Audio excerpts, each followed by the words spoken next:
Şükür sana Allah'ım, bugünüme sabahıma. Ürəyimdə bir ümid var, sen baxırsan halımıza.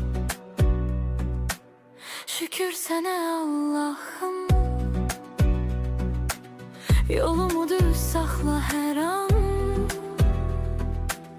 Qəlbim yorulsa da bəzən sən verirsən mənə güman. Bir addım atıram, yenə sınaq çıxır. Dünya bəzən gülür, bəzən də yandırır. Amma mən bilirəm, tək deyiləm heç vaxt. Sənin adın var içimdə, mənə yetər bu haqq.